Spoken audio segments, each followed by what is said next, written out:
محترم ناظرین السلام علیکم ورحمۃ اللہ وبرکاتہ۔ میں 12ویں پاس تھا، ایک جگہ نوکری کے لیے اپلائی کیا تو انٹرویو کے لیے کال آ گئی۔ میں حیران ہوا کہ میری تعلیم تو اتنے نہیں۔ خیر میں وہاں گیا تو میرے علاوہ کوئی انٹرویو کے لیے نہیں تھا۔ پریشان ہو کر اندر گیا تو انٹرویو کے بنا ہی اپوائنٹمنٹ لیٹر تھما دیا گیا اور بولا کل سے کام پر آ جانا، 1 لاکھ روپے تنخواہ ہوگی۔ مجھے اپنی قسمت پر یقین ہی نہیں آ رہا تھا۔ اگلے دن میں خوشی خوشی آفس چلا گیا تو مجھے باس نے بلا کر اپنی سیٹ پر بٹھا دیا۔ اب مجھے دال میں کچھ کالا لگ رہا تھا۔ باس بولا آج سے یہ تمہاری سیٹ ہے، لیکن اس کے بدلے تمہیں۔ میں اپنے چچا زاد بھائی کو دیکھتے ہوئے بولا تھا، نہیں سلیم بھائی، 12ویں پاس کو بھلا آج کے دور میں کون نوکری دے گا؟ میں نے پہلے بھی کوشش کی تھی لیکن نتیجہ صفر نکلا۔ رہنے دیں، اتنی بھاگ دوڑ کرنے کی ضرورت نہیں ہے۔ میری بات سن کر ان کے چہرے پر واضح پریشانی کے آثار نمایاں ہوئے تھے اور وہ مجھے دیکھتے ہوئے بولے، کیا ہو گیا ہے تمہیں؟ ایک دفعہ کوشش تو کرو۔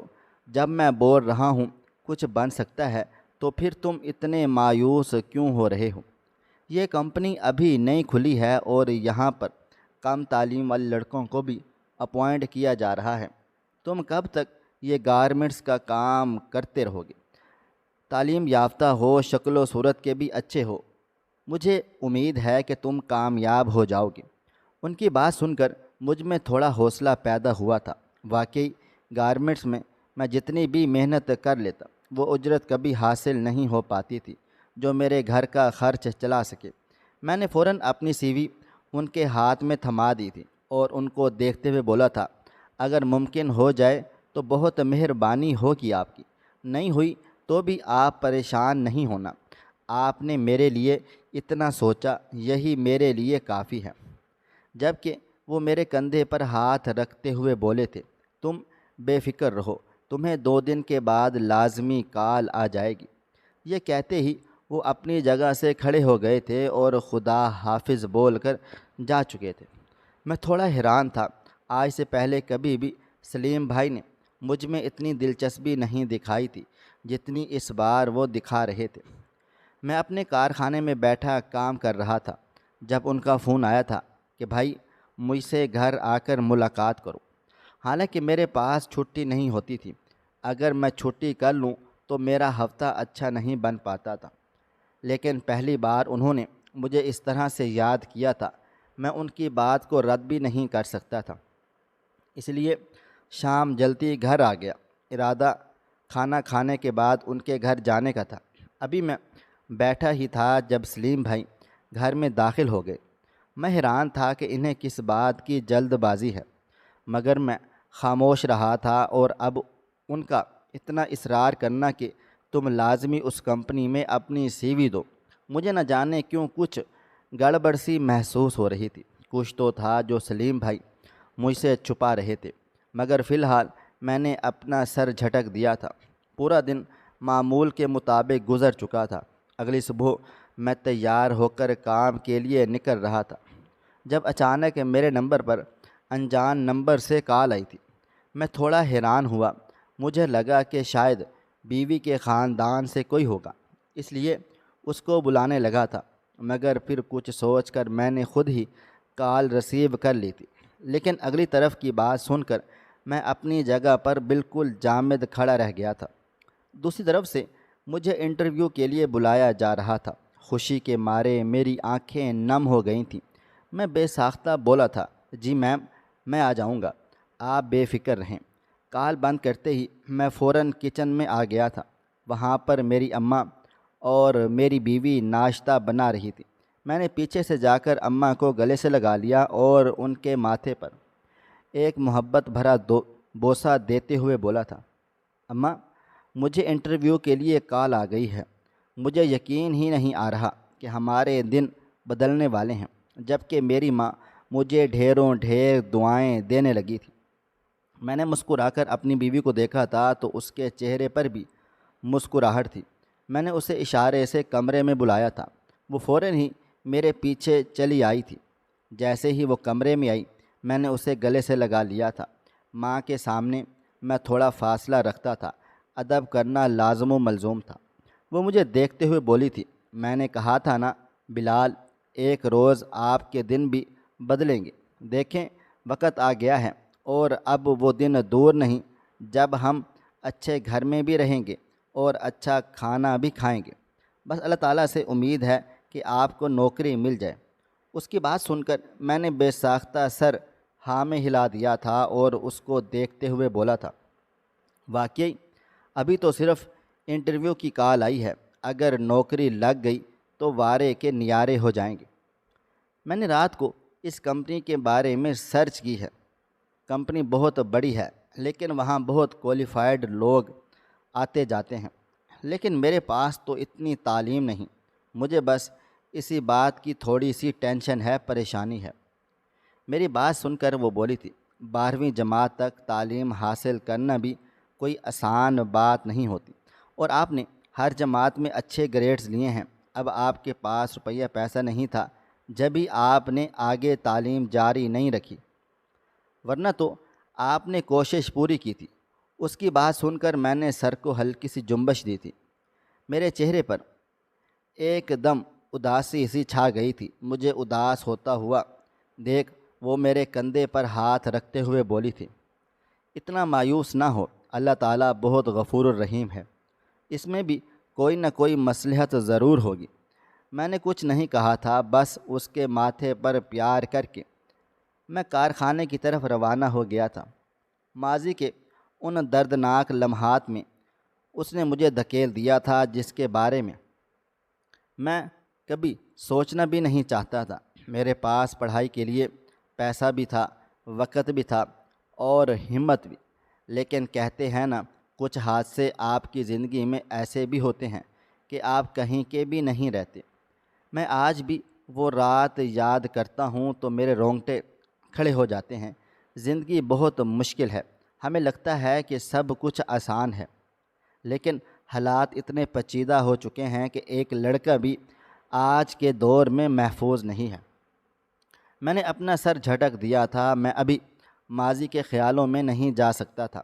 گاڑی نکال کر میں سیدھا کارخانے پہنچ گیا تھا۔ آج میں نے ناشتہ بھی نہیں کیا تھا، حالانکہ اماں اور بینش مجھے روکتے ہی رہ گئے تھے۔ کارخانے میں داخل ہوا تو سب لوگ معمول کے مطابق اپنے اپنے کام کاج میں مگن تھے۔ میں بھی اپنی مشین پر جا کر اپنا بنڈل بنانا شروع ہو گیا تھا۔ تھوڑی دیر کے بعد ہی میں نے اپنا دماغ اس طرف سے جھٹک دیا تھا، مجھے کل انٹرویو کے لیے جانا تھا۔ میں اب اسی بارے میں سوچ ہی رہا تھا، اگر مجھے یہاں نوکری مل جاتی تو واقعی میرے دن بدل سکتے تھے۔ میرے دل و دماغ پر بس اب یہی ایک بات سوار ہو گئی تھی۔ لنچ ٹائم کے وقت میں نے ٹھیکیدار صاحب سے بات کی تھی اور اسے اپنے نہ آنے کی وجہ بتا ڈالی تھی کہ کل میں نہیں آ سکوں گا۔ وہ تھوڑا سا غصہ ہوا تھا کہ سر پر مار رکھا ہوا ہے اور تم چھٹی کرو گے، لیکن میری مجبوری سن کر وہ خاموش ہو گیا تھا اور پھر چند لمحے کے بعد بولا تھا، لیکن کبھی 12ویں جماعت پاس کو اتنی بڑی کمپنی میں نوکری کرتے نہیں دیکھا، نہیں ملتی، کہیں تمہارے ساتھ کوئی مذاق نہ کر رہا ہو۔ میں ان کی بات سن کر خاموش سا ہو گیا تھا۔ اکثر اوقات ٹھیکیدار کی بات سچ ہوتی تھی، وہ کافی تجربہ کار انسان تھے، لیکن فی الحال میں اس بات پر زیادہ دھیان نہیں دینا چاہتا تھا۔ انہوں نے مجھے کل کے لیے چھٹی دے دی تھی۔ میں خاموشی سے اپنا کھانا کھانے کے لیے باہر نکل گیا تھا۔ ہوٹل پر بیٹھا میں انہی سب باتوں کے بارے میں سوچ رہا تھا کہ کل مجھے جانا چاہیے یا نہیں۔ میں 2 کشتیوں پر سوار راہی نظر آ رہا تھا، یہاں رکتا تب بھی اندھیر تھی، وہاں جاتا تب بھی مجھے اندھیرا ہی نظر آ رہا تھا، لیکن میں نے جانے میں عافیت سمجھی تھی۔ پورا دن معمول کے مطابق طے ہو گیا تھا۔ رات بھی میں بالکل خاموش تھا۔ میری بیوی نے کئی بار مجھ سے بات کرنے کی کوشش کی تھی، انجانے میں کی گئی غلطی کی بھی معافی مانگی تھی، لیکن مجھ سے کچھ کہا ہی نہیں گیا تھا۔ میرے دل و دماغ میں صرف اور صرف وہی رات اب گردش کرنے لگی تھی۔ میں نے ایک جھرجھری سی لی تھی اور اپنا سر جھٹک کر لیٹ گیا تھا۔ اگلی صبح کا سورج پوری آب و تاب سے روشن ہوا تھا۔ میں جاگا تو میری بیوی نے پہلے ہی میرے کپڑے تیار کیے ہوئے تھے۔ مجھے معلوم تھا کہ کل سے میں اس کے ساتھ کافی بدسلوکی کر چکا تھا۔ بے شک میں اسے جواب نہیں دے رہا تھا، لیکن کوئی بات بھی تو نہیں کر رہا تھا۔ ایک لڑکی کے لیے یہ بات بہت اہمیت رکھتی ہے جب اس کا شوہر اس سے غفلت برتے۔ فی الحال وہ کپڑے وغیرہ تبدیل کر کے باہر کو آ گیا تھا۔ اماں اپنے کمرے میں دوائی لے کر سو رہی تھی۔ میں نے انہیں جگانا مناسب نہیں سمجھا تھا۔ وہ میرے آگے بالکل خاموشی سے ناشتہ رکھ رہی تھی۔ جب میں نے اس کی کلائی کو تھام لیا تھا اور اسے بھی اپنے ساتھ بٹھاتے ہوئے بولا تھا، چھوڑو کام کاج کو، آؤ ناشتہ کرو، جب وہ مجھے دیکھتے ہوئے بولی تھی، کب تک ناراضگی رہے گی، ماننا ہے یا نہیں؟ میں اس کی طرف دیکھتے ہوئے بولا تھا، بیویوں سے ناراض نہیں ہوا جاتا، بلکہ انہیں تو سر آنکھوں پر بٹھایا جاتا ہے۔ میں بس انٹرویو کی وجہ سے تھوڑا سا ڈسٹرب تھا، پریشان تھا، اسی وجہ سے میں تم سے صحیح سے بات نہیں کر پا رہا تھا۔ اگر تمہیں میرا یہ انداز برا لگا ہے تو تم مجھے معاف کر دو۔ جبکہ وہ میری بات سن کر دھیما سا مسکرائی تھی اور مجھے دیکھتے ہوئے بولی تھی، بعض اوقات بلال، میں یہ بات بہت گہرائی میں سوچتی ہوں، نہ جانے میں نے ایسی کون سی نیکی کی ہے جس کے صلے میں مجھے آپ کی صورت میں مل گیا ہے۔ اللہ تعالیٰ آپ جیسا ہم سفر ہر ایک عورت کو نصیب کرے۔ کتنی لڑکیاں ہیں جو صرف اور صرف شوہر اچھا نہ ملنے کی وجہ سے ساری زندگی رو پیٹ کے گزار دیتی ہیں، اور کتنی لڑکیاں ایسی بھی ہیں جو اچھا شوہر ملنے کے باوجود اس کی قدر ہی نہیں کرتی۔ لیکن میں ان میں سے ہرگز نہیں ہوں۔ مجھے آپ کی بے انتہا قدر ہے، آپ میرا کل سرمایہ ہیں۔ اس کی بات سن کر میرے چہرے پر ایک پھیکی سی مسکراہٹ آ گئی تھی۔ اس کا شکریہ ادا کر کے میں نے خاموشی سے زہر مار کر چند لقمے اپنے حلق میں انڈیلے تھے اور پھر کمپنی کی طرف روانہ ہو گیا تھا۔ نہ جانے کیوں میرا دل کافی بھاری سا ہو رہا تھا۔ انجانے میں ہی میری بیوی مجھے بہت کچھ یاد کرواتی جا رہی تھی جس کے بارے میں سوچنا بھی نہیں چاہتا تھا۔ ایک لمبی مسافت طے کر کے میں کمپنی پہنچ گیا تھا۔ اتنی بڑی عمارت کو دیکھ نہ جانے کیوں میرے ہاتھ پاؤں ڈھیلے سے پڑ گئے تھے، لیکن میں اپنا حوصلہ بلند کیے اندر کی طرف بڑھا تھا۔ ریسیپشن پر اپنا نام وغیرہ بتایا تو وہ لڑکی فوراً ریسیپشن چھوڑ کر باہر کو آ گئی تھی اور مجھے دیکھتے ہوئے بولی تھی، آئیں سر، میں آپ کو اوپر لے کر چلتی ہوں۔ اس کی بات سن کر میں تھوڑا سا حیران ہوا تھا کہ اتنی عزت کس بات کے لیے مجھے دی جا رہی ہے۔ وہ لڑکی اپنا ریسیپشن چھوڑ چکی تھی، اس بات کی پرواہ کیے بغیر کہ پیچھے اگر کوئی آ گیا تو کون ڈیل کرے گا۔ وہ مجھے لیے لفٹ میں آ گئی تھی۔ میرا دل چاہ رہا تھا کہ میں اس سے پوچھوں کہ مجھے یہاں پر اپوائنٹ کر لیا بھی جائے گا یا نہیں، یا پھر ذلیل و رسوا کر کے بھگا دیا جائے گا، لیکن ابھی مجھ میں اتنا کانفیڈنس نہیں آیا تھا کہ میں کسی انجان لڑکی کو مخاطب کر کے اتنی سی بات کر لیتا۔ وہ مجھے چوتھے فلور پر لے آئی تھی اور سامنے صوفے کی طرف اشارہ کرتے ہوئے بولی تھی، آپ یہاں بیٹھ کر انتظار کریں، سر ایک چھوٹی سی میٹنگ اٹینڈ کر رہے ہیں، میٹنگ اٹینڈ کرتے ہی آپ کو بلا لیا جائے گا۔ میں اب خاموش نہیں رہ پایا تھا اور اس لڑکی کو دیکھتے ہوئے بولا تھا، میرے علاوہ یہاں پر کوئی انٹرویو دینے کے لیے نہیں آیا؟ یہ کس طرح کی کمپنی ہے؟ کیا یہاں 12ویں پاس جماعت کو بھی نوکری مل جائے گی؟ میری بات سن کر وہ دھیما سا مسکرا دی تھی اور مجھے دیکھتے ہوئے بولی تھی، آپ کو کچھ بھی مل سکتا ہے، آپ بیٹھ کر انتظار کریں، کچھ دیر کے بعد آپ کو تمام حقیقت سمجھ میں آ جائے گی۔ میں نے اسے حیران پریشان نگاہوں سے دیکھا تھا۔ میں مزید کچھ کہتا اس سے پہلے ہی وہ جا چکی تھی۔ میری سمجھ میں کچھ بھی نہیں آ رہا تھا کہ یہ لوگ کیا چاہ رہے ہیں، آخر مجھے یہاں کیوں بلایا گیا تھا؟ کچھ تو گڑبڑ تھی۔ سلیم بھائی کا اچانک آنا، اس کے بعد میری سی وی لے کر چلے جانا، اب انٹرویو آفس پہنچ جانا، لیکن یہاں پر کسی اور کینڈیڈیٹ کو نہ دیکھ اب مجھے صحیح معنوں میں یہاں آ کر کچھ غلط محسوس ہو رہا تھا۔ فی الحال میں خاموشی سے صوفے پر بیٹھ گیا تھا۔ دل کی دھڑکن معمول سے زیادہ تیز تھی۔ میں چاروں طرف نظریں گھما رہا تھا۔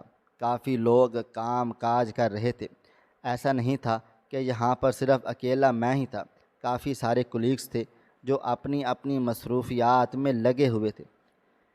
ایک دو بار کوئی مجھے دیکھ لیتا تو اس کے بعد واپس خود میں مگن ہو جاتا۔ مجھے اپنا آپ یہاں آ کر بیوقوف فیسا لگ رہا تھا۔ نہ جانے کیوں یہاں آ کر مجھے عجیب سی گھٹن محسوس ہو رہی تھی۔ وقت گزرا تھا اور ٹھیک 15 منٹ کے بعد ایک لیڈی میرے پاس چلی آئی تھی اور مجھے دیکھتے ہوئے بولی تھی، آپ سامنے روم میں چلے جائیں، آپ کو سر رحمان بلا رہے ہیں۔ اس نام پر ایک بھولی بھٹکی یاد میرے ذہن کے پردوں پر لہرا گئی تھی، لیکن میں اپنا سر جھٹک کر اس لیڈی کے پیچھے چل پڑا تھا۔ دروازے کے پاس پہنچ کر وہ چلی گئی تھی۔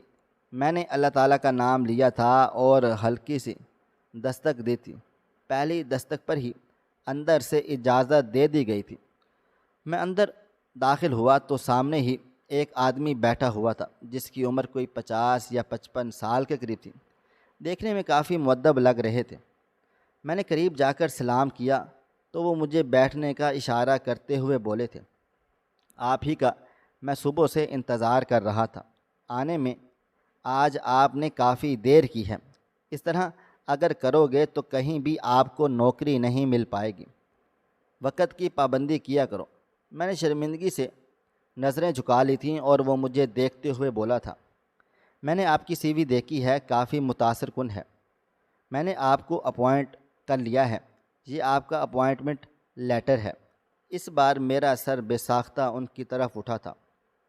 وہ اپوائنٹمنٹ لیٹر میری طرف بڑھا رہے تھے، لیکن یہ کیسے ممکن تھا؟ نہ انٹرویو ہوا تھا، نہ کوئی سوال جواب ہوئے تھے۔ اتنی اچانک وہ مجھے کیسے اپوائنٹ کر سکتے تھے؟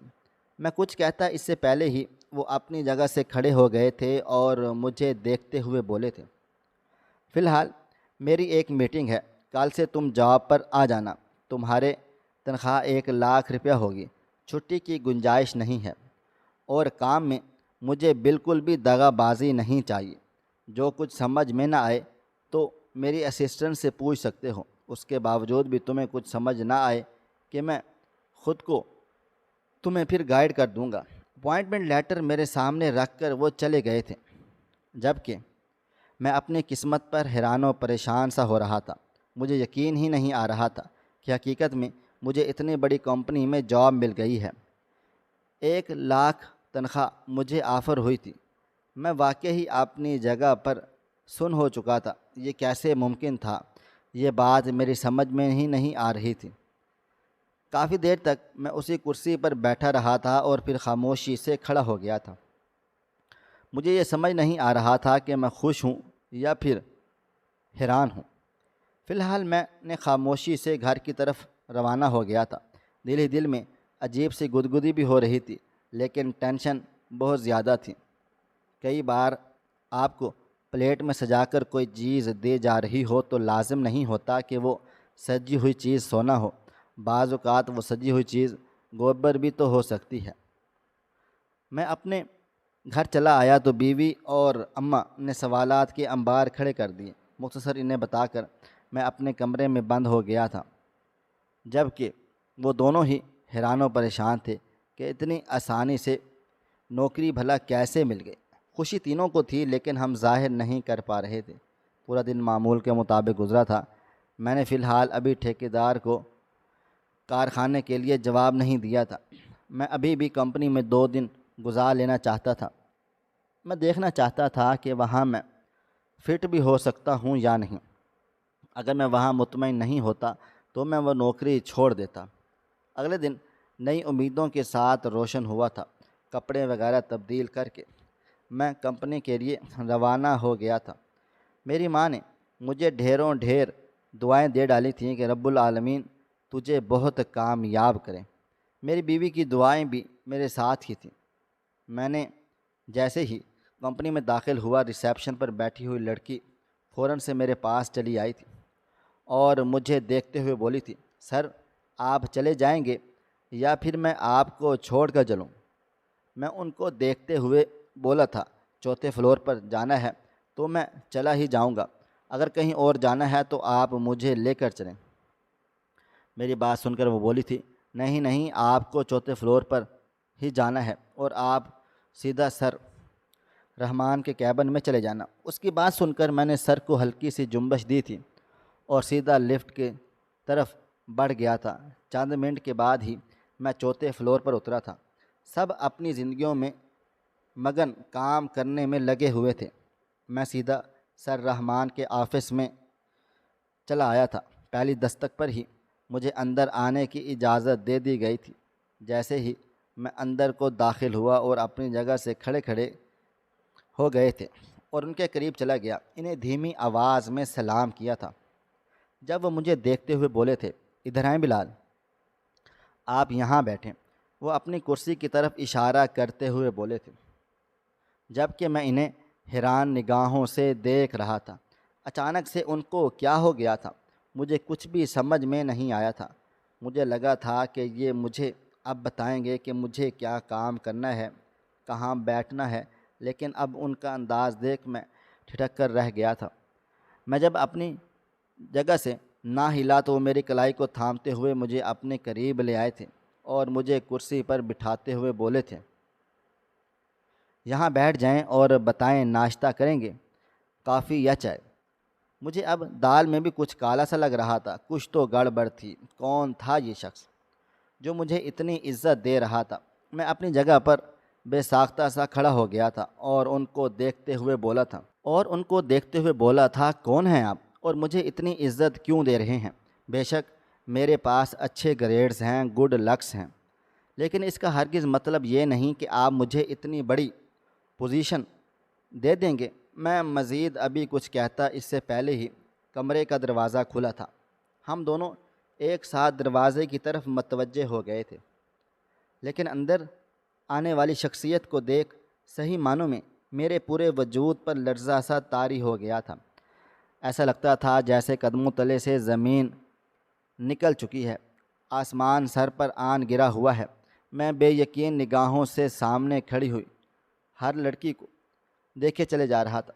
وہ قدم بقدم چلتی ہوئی میرے قریب آئی اور مجھے دیکھتے ہوئے بولی، میں نے بھی کبھی نہیں سوچا تھا کہ زندگی میں ہم دونوں کو ایک بار پھر ملا ڈالے گی، مگر مجھے خوشی ہے کہ آج میں تمہیں اپنی آنکھوں کے سامنے صحیح سلامت دیکھ رہی ہوں۔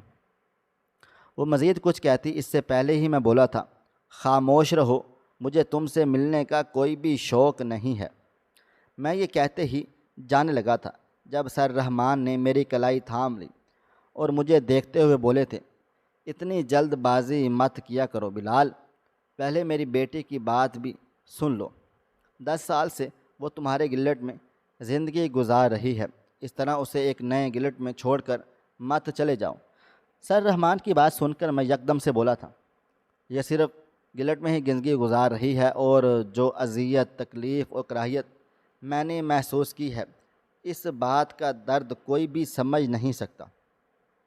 یہ کہتے ہی میں جانے لگا تھا جب اچانک سارا میرے سامنے آ گئی تھی اور میرے آگے ہاتھ جوڑ کر بولی تھی، مت کرو ایسا ظلم، تمہیں نہیں معلوم میں نے کس طرح یہ 10 سال گزارے ہیں۔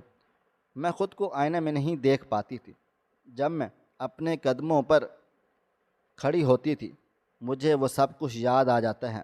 میں 10 سال سے کسی سے بھی بات چیت نہیں کر پائی تھی۔ تم نہیں جانتی میں نے کتنا دکھ درد برداشت کیا ہے۔ تم اپنی زندگی میں آگے بڑھ گئے، تم نے شادی کر لی، ایک نیا سنسار بسا لیا، لیکن مجھے دیکھو، میں تو وہیں کی وہیں پر کھڑی ہوں۔ اس کی بات سن کر میرا دل پگھل نہیں رہا تھا، میں انہیں بھول بھی نہیں سکتا تھا۔ ان لوگوں نے میرے ساتھ کیا کیا کیا تھا۔ میں نے اپنی کلائی چھڑوائی تھی اور ان کو دیکھتے ہوئے بولا تھا، خدا کی قسم اگر آپ نے اب دوبارہ مجھ سے رابطہ کیا تو میں وہ کر گزروں گا جس کا آپ نے کبھی تصور بھی نہیں کیا ہوگا۔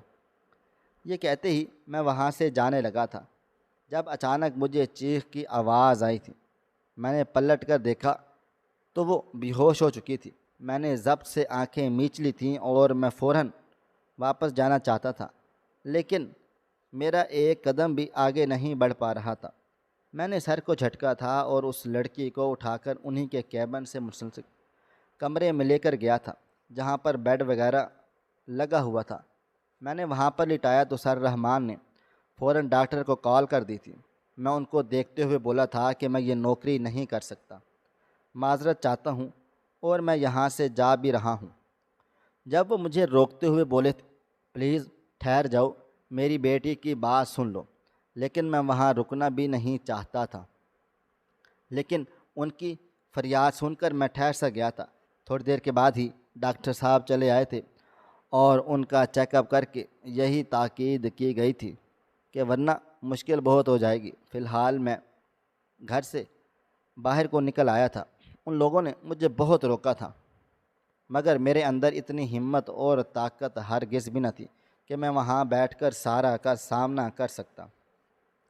گاڑی چلاتے ہوئے میں اب ماضی کے ان دردناک لمحات میں کھو گیا تھا جس کے بارے میں تصور کرنا بھی میرے لیے محال ہو گیا تھا۔ میں اور سارا 10ویں جماعت سے ایک ہی ساتھ پڑھتے آ رہے تھے۔ ہم دونوں کے درمیان بہت اچھی وابستگی تھی اور دوستی تھی، کہ اتنی کہ ہم سب دونوں کو ایک دوسرے کا محبوب سمجھتے تھے، لیکن ہمارے درمیان ایسا کوئی رشتہ نہیں تھا۔ سارا ایک رئیس باپ کی اولاد تھی اور میں ایک مڈل کلاس شخص کا بیٹا جس نے اسے تعلیم دلانے کے لیے اپنی ہر کوشش کی تھی۔ وقت گزرا تھا اور ہم دونوں نے ایک کالج میں ایڈمیشن بھی لے لیا تھا۔ وہاں جاتے ہی سارا کے نئے دوست بن گئے تھے۔ مجھے بہت اکیلا پن محسوس ہوتا تھا اس کو دوسروں کے ساتھ دیکھ کر، لیکن پہلے میں نے کبھی شکوہ شکایت نہیں کیا تھا، کیونکہ میں پہلے ہی خود کو سمجھا چکا تھا کہ وہ لڑکی میرے لیے نہیں ہے۔ اس کے اور میرے سٹیٹس کے درمیان کافی سارا فرق ہے، لیکن میں یہ نہیں جانتا تھا کہ وہ اسی گھمنڈ میں آ کر میری زندگی تباہ و برباد کر ڈالے گی۔ جن لڑکوں سے اس کی یاری دوستی تھی وہ ہم جنسی کا شکار تھے۔ سارا کے نزدیک یہ سب کچھ ایک مذاق تھا، اس کو ان باتوں کی ڈیٹیل معلوم ہی نہ تھی۔ سارا کی سالگرہ والی رات سب کچھ تباہ ہو گیا تھا۔ میں نے اسی دن میں ہی بے ہوش کر دیا تھا، لیکن اس نے مجھے زور ڈالا تھا کہ تم ہوٹل میں آؤ گے۔ میں نے تمام دوستوں کو مدعو کیا ہوا ہے۔ میں نے 1000 بار منع کیا تھا کہ میں نہیں آؤں گا، اماں اجازت نہیں دیں گی۔ رات کے وقت وہ منع کرتی رہی تھی۔ ان کا کہنا تھا کہ بس دن باہر رہو اور رات 9 بجے کے بعد گھر میں واپس آ جاؤ، لیکن سارا کا بار بار زور دینا مجھے جاننے پر رضامند کر گیا تھا۔ تقریباً 8 بجے میں اس کی پارٹی میں پہنچ گیا۔ وہاں پر زیادہ تر لوگ نہیں آئے تھے، چند لڑکے تھے، سارا تھی اور میں تھا۔ 1-2 لڑکیاں اور تھیں۔ کیک وغیرہ کاٹا گیا، گفٹس وغیرہ دے دیے گئے تھے اور سب نے روانگی کے لیے بھی لے لی تھی۔ میں بھی سارا کے پاس جا کر اجازت لے ہی رہا تھا، لیکن اس نے مجھے منع کر دیا تھا۔ اس کا کہنا تھا کہ تم ابھی ٹھہرو، اور اس کا یہی روکنا مجھے سمجھ میں بھی نہیں آ رہا تھا۔ رات کے 11 بج رہے تھے، سب لوگ جا چکے تھے، صرف چند لڑکے بچے ہوئے تھے۔ میں سارا کو دیکھ اب پریشان سا ہو رہا تھا۔ وہ مجھے دیکھتے ہوئے بولی تھی اچھا تم یہیں ٹھہرو، مجھے تم سب کو ایک چیز دکھانی ہے، میں لے کر آتی ہوں۔ نہ جانے کیوں اس کی آنکھوں میں مجھے شرارت کا عنصر محسوس ہو گیا تھا۔ میں اس کو دیکھتے ہوئے بولا تھا ابھی ٹھہرو، میرے ساتھ چلو، میں باہر تک چلتا ہوں۔ لیکن وہ نہیں رکی تھی اور اکیلے ہی باہر کو چلی گئی تھی۔ اس کے باہر جانے کی دیر تھی اور ان لڑکوں نے میرے کمرے کا دروازہ بند کر دیا تھا۔ میں نے پریشان سا ہو کر ان سب کو دیکھا تھا، مگر اسی پل کمرے کی بتیاں بجھا دی گئی تھیں اور پھر سب میری چیخیں بلند ہو گئی تھیں۔ میں رو رہا تھا، ان سب کو دور دھکیل رہا تھا، لیکن وہ جانوروں کی مانند مجھ پر ٹوٹے تھے۔ آج کے دور میں لڑکے بھی محفوظ نہیں، اس بات کا اندازہ مجھے اب ہوا تھا۔ میری چیخ پکار سن کر سارا نے دروازہ زور زور سے پیٹا تھا، لیکن ان سب پر حیوانیت طاری ہو گئی تھی۔ فجر تک وہ میرے وجود کو بھنبوڑتے رہ گئے تھے اور پھر سب مجھے وہیں زخمی حالت میں چھوڑ کر چلے گئے تھے۔ میں دوبارہ کبھی اپنے قدموں پر کھڑا بھی نہیں ہو پایا تھا۔ نہ میں نے سارا سے کوئی رابطہ کیا تھا اور نہ ہی کالج دوبارہ گیا تھا۔ 12ویں جماعت پڑھ کر میں نے سب کچھ درمیان میں ہی چھوڑ دیا تھا۔ حالانکہ میں گریجویشن میں ایڈمیشن لے چکا تھا، اب آگے میری زندگی سنورنے والی تھی، لیکن اس رات نے میرا سب کچھ مجھ سے چھین لیا تھا اور اسی گلٹ نے سارا کو 10 سال تک اذیت میں رکھا تھا۔ میں نے اس سے کوئی رابطہ نہیں کیا تھا، حالانکہ وہ مجھ سے بار بار رابطہ کرنے کی کوشش کر رہی تھی، مگر میں وہ جگہ چھوڑ کر ہی دوسری جگہ پر شفٹ ہو گیا تھا، اور آج 10 سال کے بعد اس کو اپنے سامنے دیکھ نئے سرے سے مجھے سب کچھ یاد آ گیا تھا۔ میں گھر پہنچا تھا، لیکن جیسے ہی اندر کو داخل ہوا تھا، سامنے بیٹھے سارہ کے والد اور اسے دیکھ میں نے اپنی گردن موڑ لی تھی۔ ان کے پاس بڑی بڑی گاڑیاں تھیں، وہ مجھ سے پہلے آ سکتے تھے۔ وہ میرے پاس ایک بار پھر چلی آئی تھی، میرے آگے ہاتھ جوڑ دیے تھے۔ اب تو وہ میرے قدموں میں بھی بیٹھ گئی تھی، منت سماجت کرنے لگ گئی تھی۔ میری بیوی بھی پریشان ہو کر مجھے دیکھ رہی تھی کہ یہ سب کچھ کیا ہے، اور پھر کب تک میں ناراضگی رکھتا۔ وہ میری ایک اچھی دوست تھی، ہاں اس نے غلط کیا تھا، لیکن اسے اندازہ ہی نہیں تھا کہ وہ سب ہم جنسی کا اتنا زیادہ شکار ہیں۔ میں نے اسے صدقے دل سے معاف کر دیا تھا اور ایک اچھی پوزیشن پر انہیں کی کمپنی میں نوکری کرنے لگا تھا۔ میرے آئیڈیاز بہت اچھے ہوتے تھے، جس کی وجہ سے انہیں کافی سارا منافع بھی حاصل ہوا تھا۔ اب مجھے بزنس کا زیادہ آئیڈیا نہیں تھا، لیکن سارہ مجھے کافی اہمیت دیتی تھی۔ لیکن میں نے کبھی بھی دوبارہ وہی والہانہ پن دوستی میں نہیں دکھایا تھا۔ ہم جنسی کا شکار لوگ اس بات سے بالکل ہی غافل ہوتے ہیں کہ اللہ تعالیٰ کے نزدیک یہ کتنا غلط عمل ہے۔ اللہ تعالیٰ نے قوم لوط کو تباہ و برباد کر دیا تھا، اور یہ لوگ بھی بہت جلد تباہ و برباد ہونے والے ہیں۔ محترم ناظرین، آپ کو ہماری آج کی کہانی کیسی لگی؟ کمنٹ باکس میں اپنی رائے کا اظہار کریں۔ خواہش صرف اتنی ہے کہ کچھ الفاظ لکھوں جس سے کوئی گمراہی کے راستے پہ جاتے جاتے رک جائے، اور نہ بھی رکے تو سوچ میں ضرور پڑ جائے۔ دوستو، امید کرتا ہوں کہ آپ کو یہ ہماری کہانی پسند آئی ہوگی۔ کہانی پسند آئی ہو تو ویڈیو کو لائک کریں، کومنٹس کریں، شیئر کرنا بالکل بھی نہ بھولیں۔ اور ہاں، اگر آپ لوگ اس چینل پر نئے ہیں تو اس چینل کو سبسکرائب ضرور کر لیں اور نوٹیفیکیشن کو ضرور دبا دیں، تاکہ آنے والی کہانی سب سے پہلے آپ کو مل سکے۔ ملتے ہیں کل ایک نئی اور دلچسپ کہانی کے ساتھ، تب تک اپنا ڈھیر سارا خیال رکھیے گا۔ اللہ حافظ۔